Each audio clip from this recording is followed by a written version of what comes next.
야곱과 함께 각각 자기 가족을 데리고 애굽에 이른 이스라엘 아들들의 이름은 이러하니 루벤과 시므온과 레위와 유다와 이사갈과 스불론과 베냐민과 단과 납달리와 갓과 아셀이요 야곱의 허리에서 나온 사람이 모두 70이요 요셉은 애굽에 있었더라.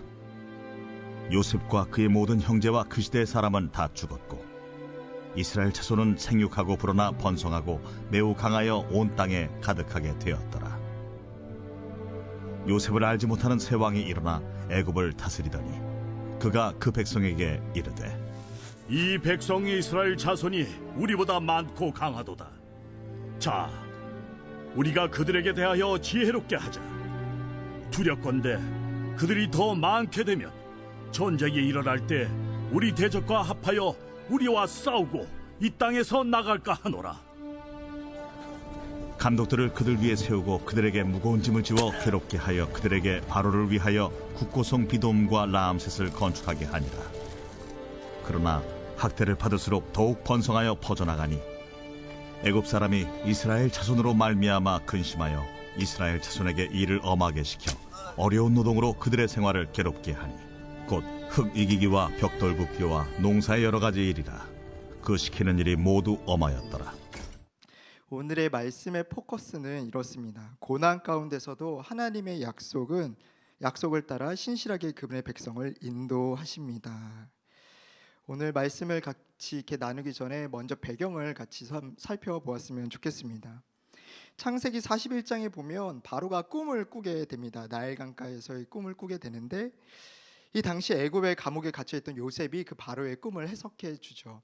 그 꿈이 무엇이었냐면 7년 풍년과 또 7년 기근에 대한 내용이었습니다. 이 요셉이 바로의 꿈을 해석해 주자 바로가 요셉에게 호의를 베풀어서 요셉은 애굽의 총리가 되죠.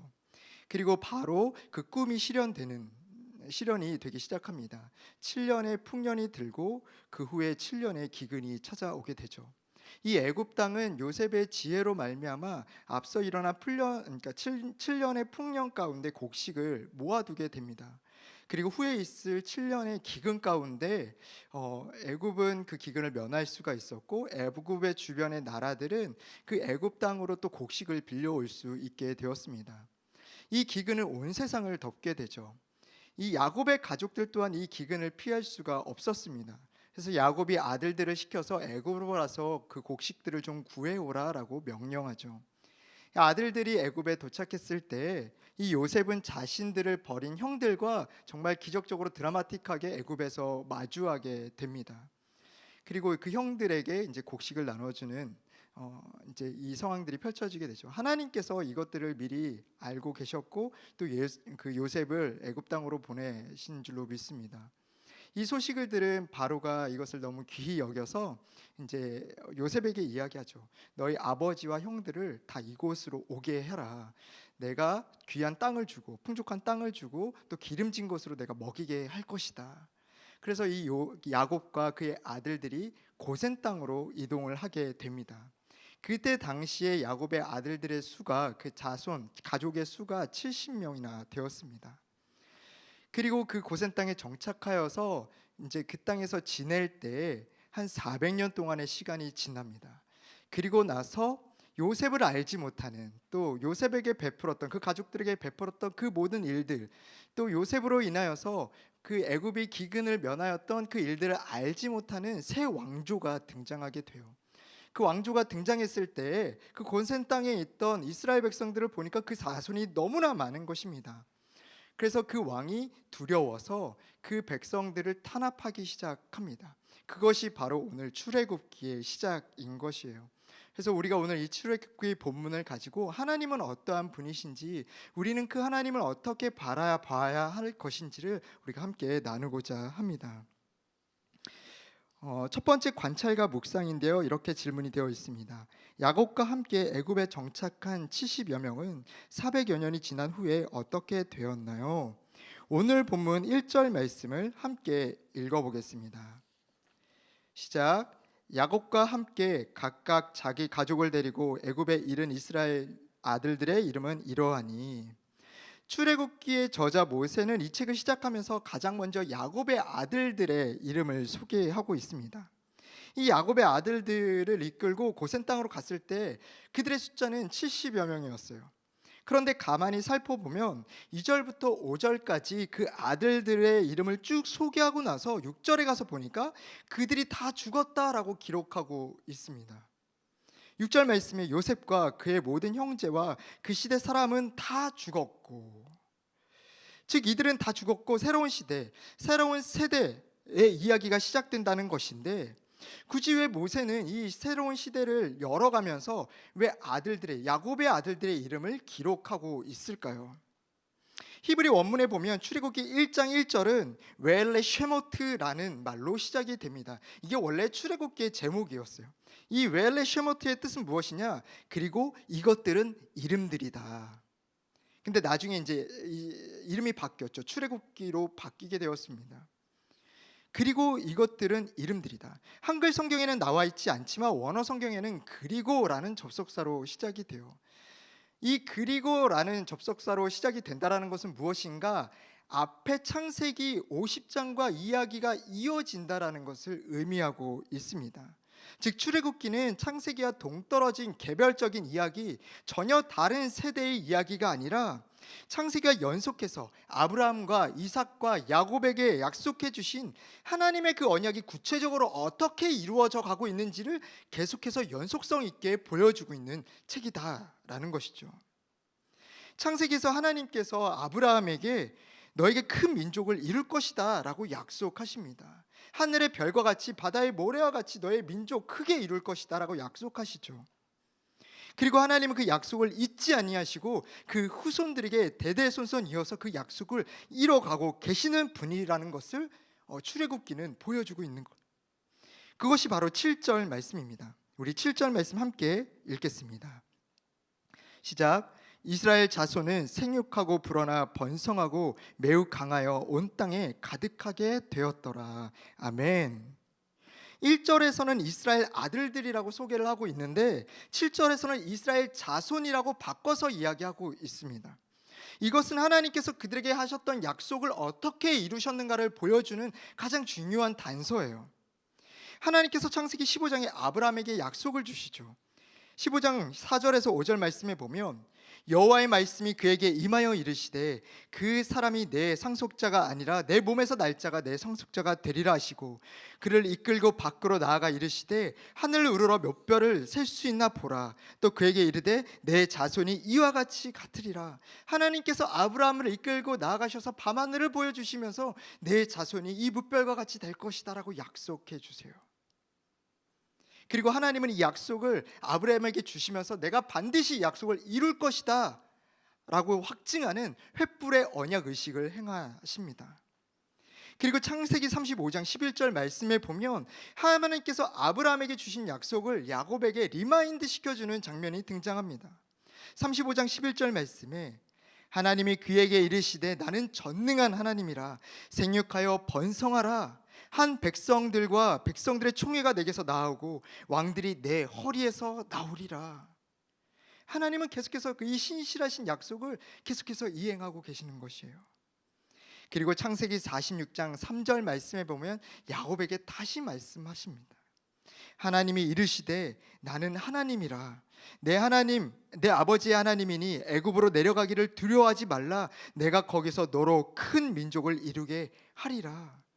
야곱아 두려워하지 마.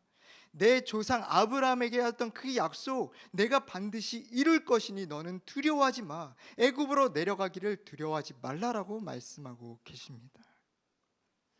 100명도 채 되지 않는 자식들을 거느리고 있는 야곱에게 민족이 될 거라고 말씀하고 계세요. 아들들이 자손, 민족이 될 것이다라고 말씀하고 있습니다. 아브라함 때부터 야곱과 요셉이 이르기까지 이들은 하나님의 이 약속의 말씀을 굳건히 붙들고 지켜왔습니다. 그리고 하나님은 이 말씀을 어떻게 이루셨는가? 고센 땅으로 내려왔던 70명의 그 아들들이, 그 가족이 장정만 60만 명, 전부 다 해서 200만 명이나 되는 큰 민족을 이루게 된 것이죠. 야곱은 이 말씀을 받았을 때 자신의 민족이 이렇게까지 번성하게 될 것이다라는 것을 과연 상상이나 할 수 있었을까요? 사랑하는 성도 여러분, 우리 하나님은 어떠한 분이신가? 우리 하나님은 반드시 약속을 이루시는 분이신 줄로 믿습니다. 민수기 23장 19절 말씀에 보면 하나님은 사람이 아니시니 거짓말을 하지 않으시고 인생이 아니시니 후회가 없으시도다. 어찌 그 말씀하신 바를 행하지 아니시며 하신 말씀을 실행하지 않으시리야. 하나님은 거짓말하지 아니하시는 분이시다라고 말씀하고 있어요. 하나님이 한번 말씀하신 그 약속은 반드시 지키는 분이시다라고 이야기하고 있습니다. 우리가 하나님을 신뢰할 수 있는 이유가 여기에 있는 것이에요. 그분은 반드시 그가 하신 말씀을 이루시는 분이시기 때문입니다. 사람은 약속을 어길 수 있어요. 그 약속을 까먹을 수 있습니다. 그 약속을 무시할 수 있어요. 그러나 하나님은 우리에게 행하신 그 약속을 반드시 지키시는 거짓이 없으신 신실한 하나님이기 때문에 우리는 그 하나님을 믿고 의지하고 붙들 수 있다라는 것이에요. 사랑하는 성도 여러분, 하나님의 역사는 이런 것입니다. 우리의 작고 보잘것없는 인생이 하나님의 약속과 결합되는 순간 우리의 인생에는 우리가 상상하지 못할 하나님의 놀라운 역사들이 펼쳐질 수 있는 것입니다. 나라는 작은 스케일에서 하나님이라는 거대한 스케일로 우리의 삶은 바뀌게 되는 것이에요. 우리가 할 일은 그 약속을 아멘으로 고백하고 붙잡는 것뿐입니다. 매일마다 하나님의 말씀을 묵상하며 그 하루하루 우리에게 주시는 약속, 그리고 각자의 삶에 우리의 가정에게 주시는 하나님의 약속의 말씀을 붙들고 하나님의 놀라운 역사를 이뤄가시는, 드러내는 저와 여러분의 삶이 될 수 있기를 주님의 이름으로 축복합니다. 우리 안에 이러한 간증들이 쌓여져 가야 되는 것이에요. 적용과 나눔입니다. 하나님이 아브라함과 야곱과 이삭에게 주신 약속을 이루셨듯 내 삶에 이루신 약속 혹은 이루고 계신 약속은 무엇인가요? 우리는 앞서 약속을 이루시는 신실한 하나님에 대해서 나누었습니다. 그렇다면 우리의 삶은 어떠해야 하는가? 아브라함 때부터 고센 땅에서 큰 민족을 이루기까지 그 민족성을 포기하지 않고 절망하지 않을 수 있었던 이유는 무엇이었는가? 그들에게 하나님의 약속이 있었기 때문입니다. 그들의 삶을 지탱할 수 있었던 이유, 하나님께서 반드시 이룰 것이다 라고 말씀하신 그 약속이 있었기 때문이에요. 사랑하는 성도 여러분, 우리 인생에 예수 그리스도만큼이나 중요한 것이 무엇이냐면 바로 그분의 말씀, 약속입니다. 제 멘토 목사님께서 제가 사역을 처음 시작할 때 저에게 해주셨던 말씀이 있었습니다. 한 가정을 신방할 때 그 가정에 하나님의 약속이 말씀이 있는가 살펴보라 라고 조언을 해주셨어요. 왜냐하면 약속이 없고 비전이 없으면 그저 목적도 없이 방황하고 규모도 없이 표류하는 그러한 인생, 그러한 가정이 될 수밖에 없다라고 말씀하셨기 때문입니다. 이러한 인생은 계속해서 썩어질 이 땅에 소망을 두고 이 땅을 전전긍긍할 수밖에 없는 것이에요. 우리 가정, 내 인생이 존재하는 목적이 무엇인가? 반드시 나와 내 가정을 통하여 성취될 하나님의 말씀은 무엇인가?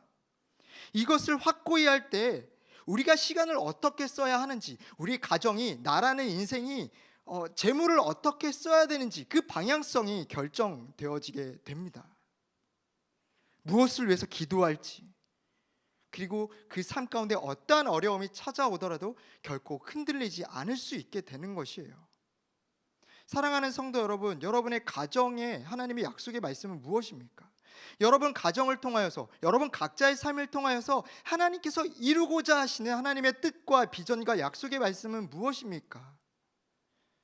그저 그냥 주일 생활하고 그냥 헌금 생활 잘하고 목적도 없이 우리는 자녀들에게 이야기하잖아요. 꿈을 꾸라라고 얘기하잖아요. 비전을 품으라고 얘기하잖아요. 그런데 우리는 막상 신앙생활을 하면서 꿈과 비전을 품지 않습니다.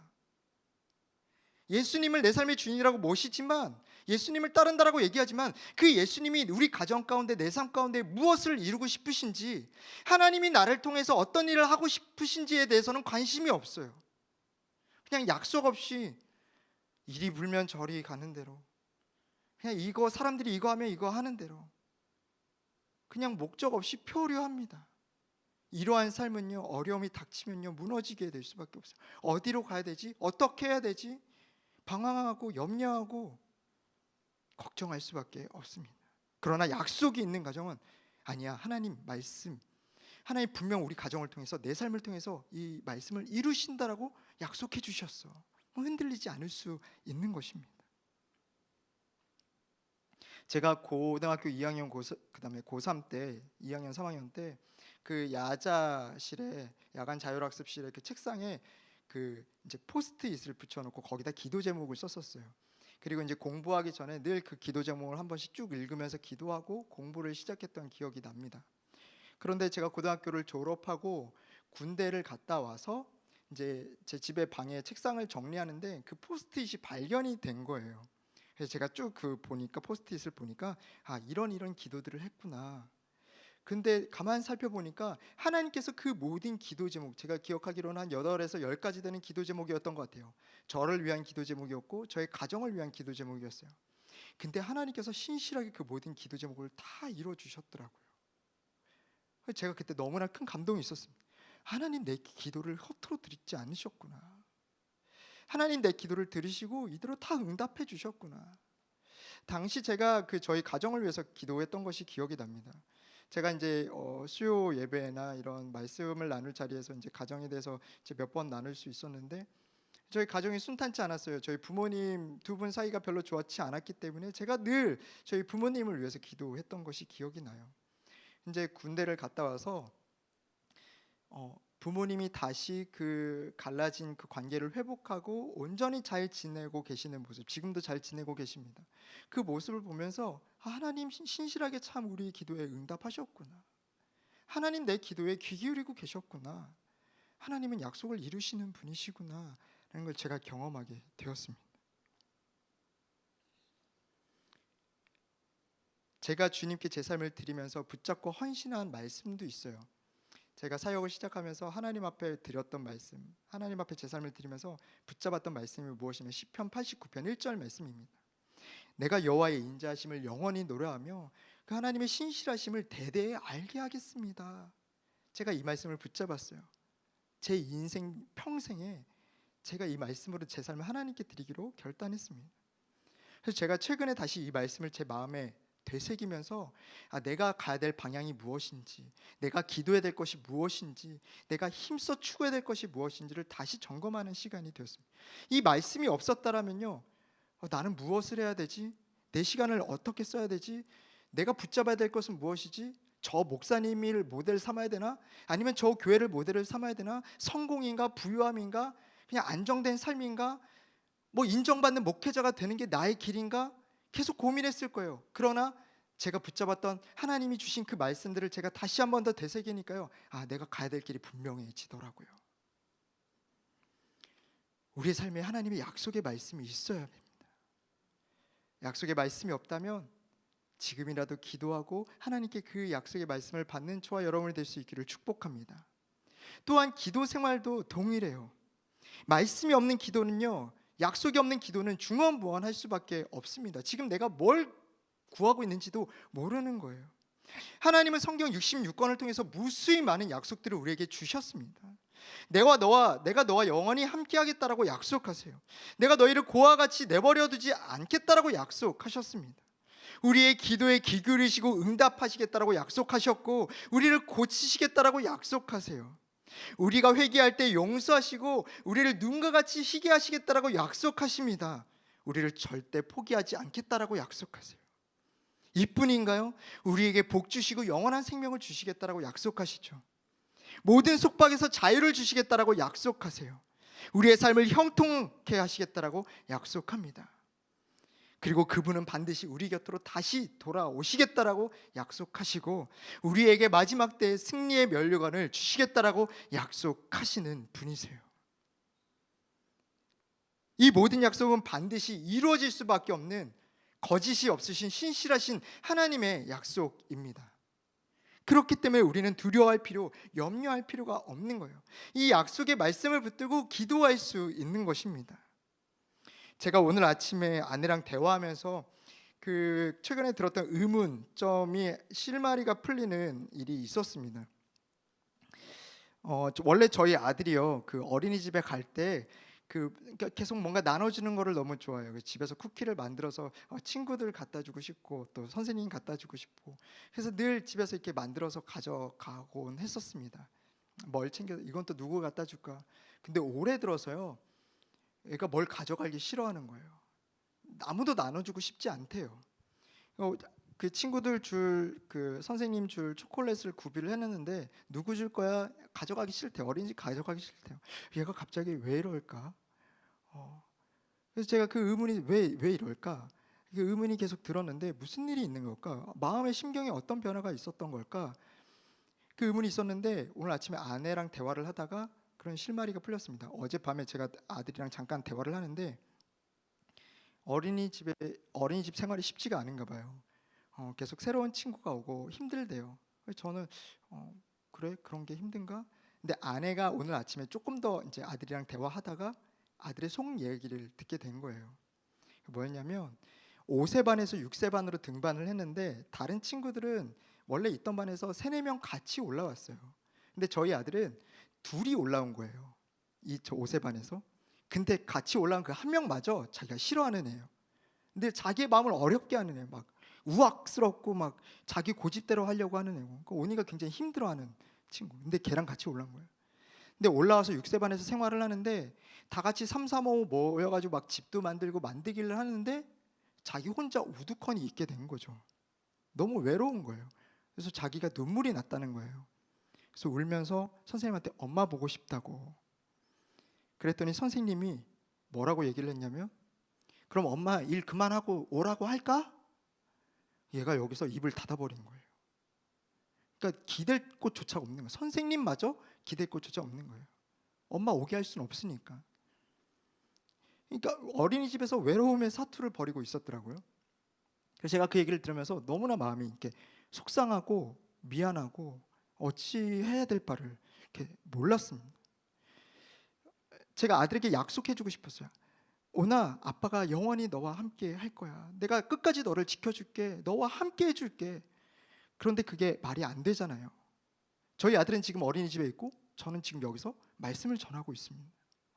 물리적으로 불가능한 거예요. 육신의 부모는 약속을 해줄 수가 없어요. 함께 해주겠다고, 영원히 지켜주겠다고 약속을 해줄 수가 없어요. 그런데 여러분, 우리 하나님은요, 영원토록 함께 하시겠다라고 약속하신 분이시고 지금도 저와 여러분 가운데, 가정 가운데 함께 하시는 분이신 줄로 믿습니다. 그래서 우리가 이 땅에서 기댈 곳이 아무것도 없는 거예요. 사람에게 의지할 수 없는 이유가 여기 있는 거예요. 우리가 하나님을 바라봐야 될 이유가 여기에 있는 거예요. 그리고 우리가 사람들이 가서 그들을 위로할 때 하나님을 증거할 수밖에 없는 이유가 여기 있는 거예요. 인간은 유한하고 그 약속을 지킬 수가 없기 때문에 약속을 지키실 수 있는 그 하나님만 증거할 수밖에 없는 거죠. 그래서 제가 오늘 저녁에 가서 아들에게 얘기할 거예요. 오나, 하나님이 너와 함께 계셔. 예수님이 너의 마음속에 계셔. 너가 외롭다고 느껴질 때, 힘들다고 느껴질 때 예수님이 너의 안에서 힘을 주실 거야. 왜냐하면 성경 말씀에 보니까 하나님이 그렇게 하시겠다라고 약속하셨어. 오나, 우리 이 하나님을 믿자, 붙들자, 이렇게 이야기할 거예요.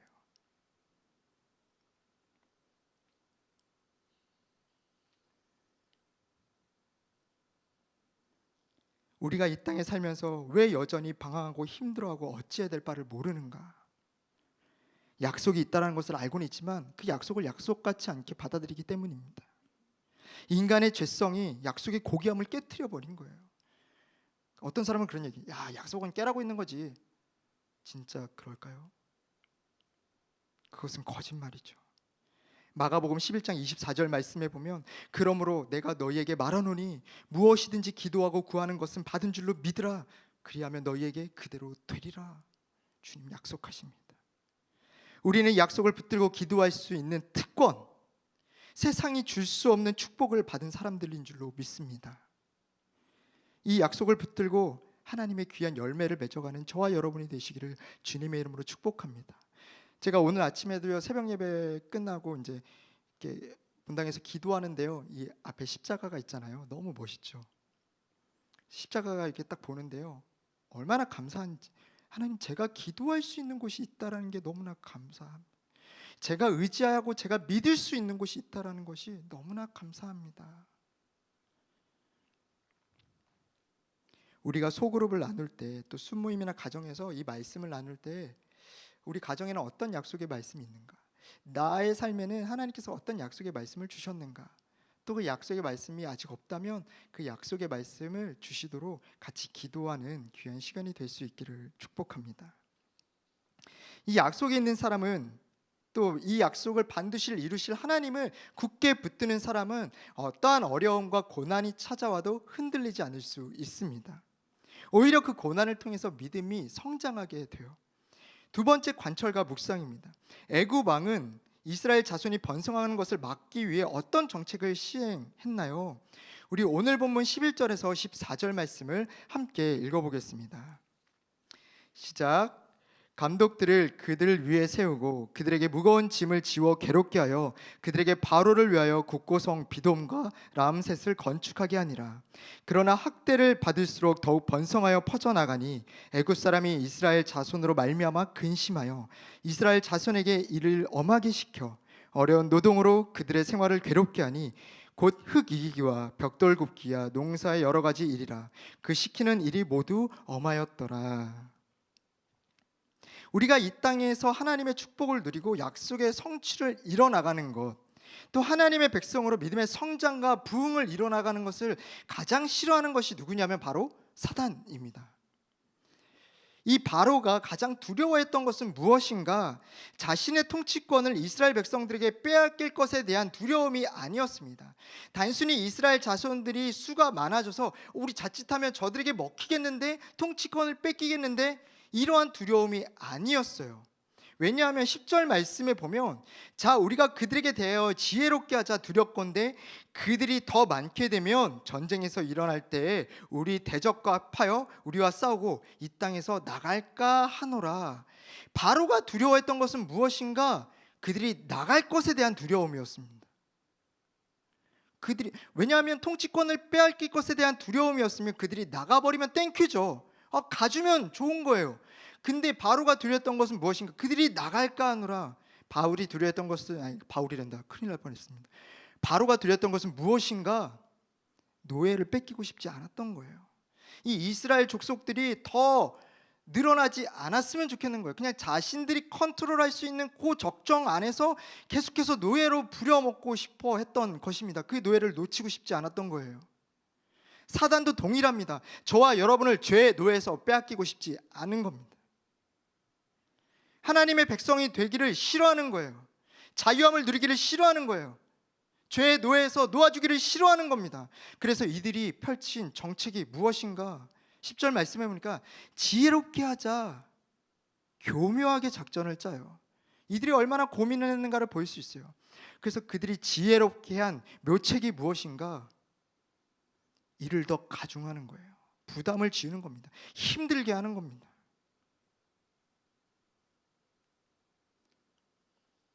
교묘하게 이를 고되게 시켜서 번성과 반역의 싹을 잘라버리는 거예요. 11절 말씀에 보면 무거운 짐을 지워. 이 무거운 짐이라는 단어는요, 단순히 화물의 짐뿐만 아니라 과도한 임무, 생활고, 정신적 괴로움과 스트레스, 재난으로부터 오는 짐 등 인간이 이 땅에 살면서 질 수 있는 모든 짐들에 대해서 이야기합니다. 이 시대의 모든 현대인이 지고 가는 짐과 전혀 다를 바가 없죠. 그래서 하나님 섬기는 것을 잊게 만드는 거예요. 자기 코가 석자가 되게 만드는 것입니다. 생활고로 인해서 분주하게 만들고 스트레스를 받게 만드는 거예요. 하나님은 나중에 되게 만드는 겁니다. 지금 내가 무슨 목적으로 어떤 약속 때문에 사는지 우리의 삶의 존재 이유와 약속을 잊어버리게 하는 겁니다. 관계의 어려움을 찾아오게 하기도 하죠. 예상치 못한 육체의 질병에 당혹감을 심어주기도 합니다. 코로나19라는 재난으로 생활고가 찾아오게 하고 사업의 어려움으로 우리의 삶을 흔들어 버립니다. 비전을 가지고 열심히 나아가보지만 사람들이 반응해주지 않아요. 오히려 손가락질합니다. 반대 세력들이 일어나요. 목적을 잃어버리게 하는 거예요. 내가 왜 있는지, 내가 무엇 때문에 사는지, 우리 가정이 무엇을 향해 나아가야 되는지를 잊어버리게 합니다. 그리고 코앞에 먹고 살 걱정을 하게 만드는 거죠. 이런 상황에서도 흔들리지 않는 사람들이 있다라는 거예요. 바로 약속을 붙들고 약속에 기대어 기도하며 그 약속이 이루어질 것을 바라며 나아가는 사람들은 결코 흔들리지 않습니다. 적용과 나눈 말씀이에요. 내가 겪는 고통과 어려움이 하나님의 주권 아래 있음을 인정하나요? 그렇다면 고통과 어려움을 어떻게 바라보아야 할까요? 로마서 8장 35절에서 39절 말씀에 보면 하나님 또 이렇게 약속하시죠. 누가 우리를 그리스도의 사랑에서 끊으리요? 환난이나 공고나 박해나 기근이나 적신이나 위험이나 칼이랴. 기록된 바 우리가 종일 주를 위하여 죽임을 당하게 되며 도살당할 양같이 여김을 받았나이다 함과 같으리라. 그러나 이 모든 일에 우리를 사랑하시는 이로 말미암아 우리가 넉넉히 이기느니라.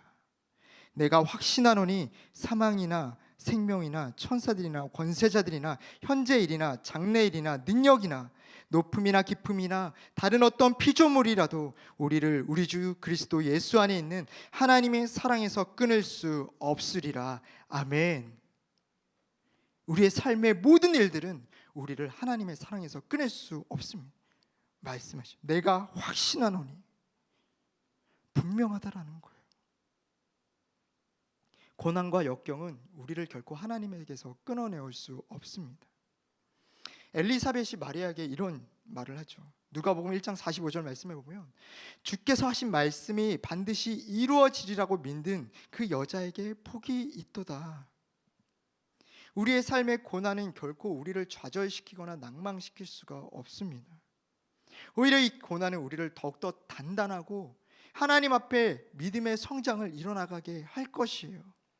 오늘 본문 12절 말씀에 보면 그러나 학대를 받을수록 더욱 번성하여 퍼져나가니, 학대를 받을수록 그들이 더욱더 번성했다라고, 하나님이 그들을 번성시켰다라고 말씀하고 있습니다. 고난 가운데 우리의 믿음이 더욱더 자라나게 될 줄로 믿습니다. 고난이 우리에게 유익이 될 줄로 믿습니다. 왜냐하면 그것이 하나님의 뜻이기 때문이에요. 우리가 이런 의문이 생길 수 있습니다. 왜 굳이 야곱과 그 가족들을 가나안 땅에서 번성시키실 수도 있었잖아요. 근데 왜 굳이 애굽 땅까지 끌어오셔서 그들에게 400년 동안 그 노예 생활을 하게 하시면서 하나님께서 이들을 번성케 하셨을까요? 성경에 나와 있지 않지만 이 400년 동안이라는 시간 가운데는 굉장히 많은 일들이 있었습니다.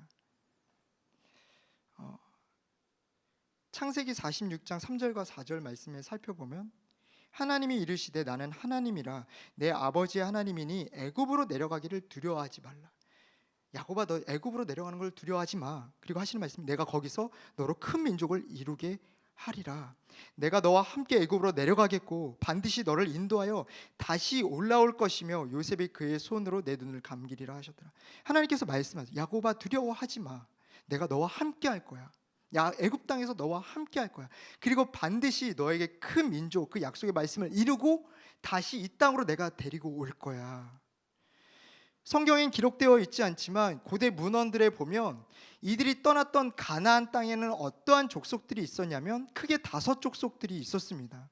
아낙 자손을 비롯해서 5 족속이 있었는데 이 5 족속의 특징이 무엇이냐면 거인과 같았어요. 그리고 이들은 살인을 즐겨하였고 전쟁을 즐겨하는 민족들이었습니다. 계속 늘 그들끼리 싸움, 부딪히고 땅을 빼앗고 뺏기는 전쟁이 끊이지 않았어요. 그 가나안 땅 속에서 70명이라는 작은 이 야곱의 가족들이 그들의 문화와 전쟁이라는 환경 속에 버텨낼 수 있었을까요? 하나님은 그 땅에서 그들을 애굽으로 건져내신 거예요. 그리고 그곳에서 정착하게 하셨고 고센 땅을 가득 메울 정도로 민족이 되게 하셨습니다. 여러분, 놀라운 것은 무엇인 줄 아십니까? 민족이 되게 하셨고 그들을 다시 가나안 땅으로 보내셨을 때에 그들이 가나안 땅을 정복할 수 있었다는 거예요. 다시 돌아갔을 때는 이미 그 민족은 5 족속이 아니라 7 족속이 되었습니다. 7 족속. 헷 족속과 가나안 족속과 여러 아낙 자손을 비롯해서 여러 족속들을 포함해서 7족속이 되었던, 더 많은 족속을 이루었던 가나안 땅을요, 이스라엘 야곱의 아들들 70명이 200만 명이 되어서 가나안 땅을 정복할 수 있게 되었다라는 거예요. 하나님은 그 일을 준비하고 계셨다라는 것입니다.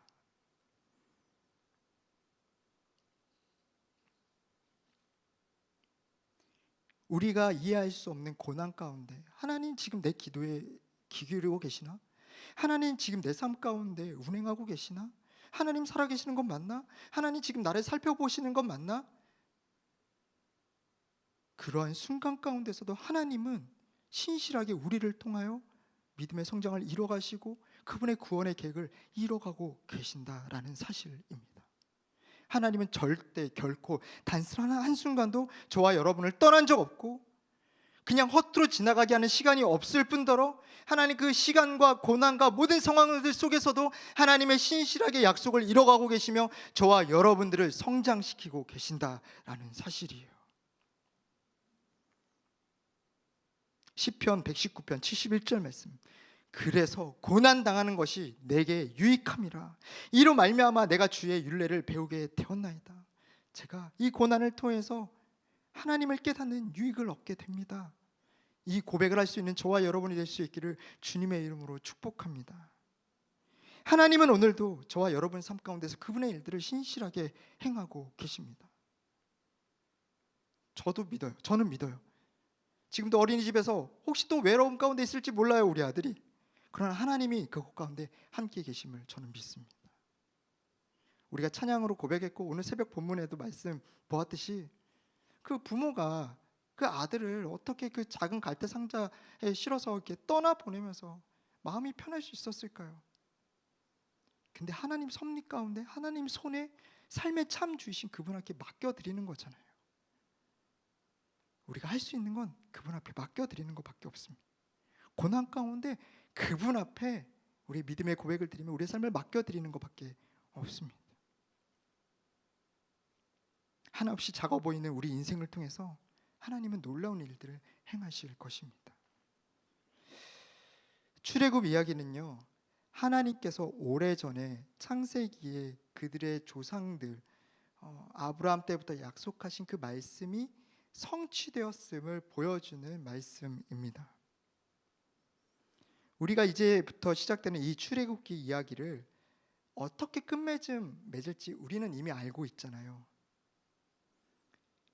우리의 인생이 비록 힘들고 괴롭고 소망이 없는 것처럼 느껴질 때도 있지만 우리가 이 출애굽기의 이야기를 통해서 하나님께서 그들을 어떻게 인도하셨고 그들이 하나님은 침묵하시는 것 같은데라는 생각하는 그 시간 가운데서도 하나님이 신실하게 구원의 일들을 이루셨던, 그리고 그 약속을 이루신 것을 보는 것처럼 하나님 내 삶 가운데 어떤 일을 행하실지 우리는 짐작할 수 있습니다. 출애굽기의 마지막을 짐작할 수 있듯이 우리도 우리의 삶을 짐작할 수 있는 거예요. 하나님이 이 약속을 이루시겠구나. 우리에게 면류관을 주시겠구나. 승리를 주시겠구나. 참 자유를 주시겠구나. 눈에서 모든 눈물을 닦아 주시겠구나. 말씀을 맺습니다.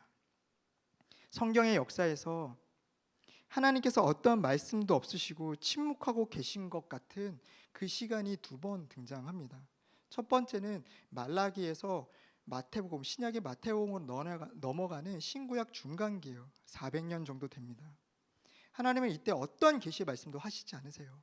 그리고 성경은 그 사이 기간에 대해서 어떠한 말도 기록하고 있지 않습니다. 하나님이 그러면 그 시간들을 포기하신 것인가? 아니죠. 하나님은 또 다른 일, 구원의 계획을 준비하고 계셨어요. 여러 역사적인 문헌들을 통하여서 하나님은 하나님의 일들을 행하셨습니다. 성경이 번역되게 하셨고 널리 퍼져나가게 하셨고 새로운 시대를 준비하고 계셨어요. 근데 동일하게 이렇게 하나님께서 계시의 말씀도 없으셨고 기록되지 않았던 시기가 있는데 바로 창세기 50장에서 출애굽기 1장으로 넘어오는 이 시기입니다.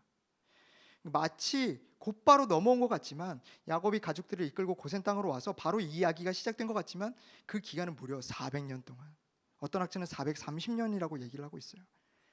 그 시간 동안 하나님은 어떤 말씀도 하시지 않으시고 성경은 그 시간 안에 어떤 일들이 기록되었는지 말씀하고 있지 않습니다. 그러나 하나님은 그 시간들을 통해서 계속해서 신실하게 그분의 일을 행하고 계세요. 그런데 이 두 시기에 공통점이 하나가 있습니다. 그것은 무엇인가? 그 시간들이 끝났을 때 하나님께서 그 민족을 향해 또 이 땅을 위해서 구원자를 보내주셨다라는 거예요. 출애굽기에는 누가 등장을 하죠? 오늘 큐티 말씀에 드디어 등장했죠. 그가 왔습니다. 모세가 등장하게 되는 거예요. 마태복음에 누가 등장하죠? 예수님이 오신 거예요. 이 두 사건을 우리가 기억할 때 우리 삶에 유추할 수 있는 것이 있습니다. 지금 내 삶이 너무나 힘들고 도대체 이 시간은 언제 끝나는 거지? 이 괴로움은 언제 끝날까? 그러나 주님은 이 시간 동안 하나님의 일들을 준비하고 계시고 그 마지막에 누가 오시느냐? 예수님이 다시 오실 거예요. 저와 여러분의 가정 가운데, 저와 여러분의 삶 가운데 눈물 흘리고 고통당하며 주님 앞에 부르짖는 그 순간 그 자리 가운데 예수님이 다시 오실 것입니다. 그분의 나라를 이루실 거예요. 이스라엘 백성들이 가나안 땅에 들어가 그 땅을 정복하였던 것처럼 우리는 이제 영원한 그 나라를 성취할 그 날이 올 것입니다. 그 나라는, 그곳은 쉽지 않습니다. 그 시대를 기다리는 건 쉽지 않아요. 그렇기 때문에 주님은 고난과 역경의 시간들을 통해서 우리의 믿음을 계속해서 굳건히 하시는 거예요. 견고히 하시는 거예요. 저는 그런 생각도 듭니다. 코로나 시간을 통해서 하나님이 우리에게 말씀하시는 것이 무엇인가? 함께 모여서 예배하는 거 너무나 중요하지만 동시에 개인의 신앙도 너무나 중요하구나. 하나님이 개인의 신앙을 키우고 계시는구나. 교회에 모일 수 없을 때 가정에서 예배할 수 있는 신앙, 골방으로 들어가서 기도할 수 있는 신앙, 마치 초대교회 성도들이 로마의 핍박을 피하여서 동굴에 숨어들어서 그곳에서도 하나님의 말씀을 지키고 예배를 지키고 신앙을 지켰을 때 그들의 수가 폭발적으로 늘어났던 것처럼 하나님은 또 다른 시대를 준비하고 계시는구나. 우리의 삶을 통하여, 우리 가정을 통하여, 우리 남편과 자녀들을 통하여 하나님의 놀라운 새로운 역사가 시작될 줄로 믿습니다. 다시 오실 그 예수님의 재림을 준비하는 새로운 시대가 열리게 될 줄로 믿습니다. 그 하나님을 기대하며 그 하나님을 붙들며 이 고난을 우리의 유익, 믿음을 더욱더 굳건히 하고 하나님 앞에 온전히 서게 하기 위한 유익한 시간들로 여기고 하나님만을 의지하며 나아갈 수 있는, 약속을 이루시는 그 하나님을 붙들 수 있는 저와 여러분이 될 수 있기를 주님의 이름으로 축복합니다.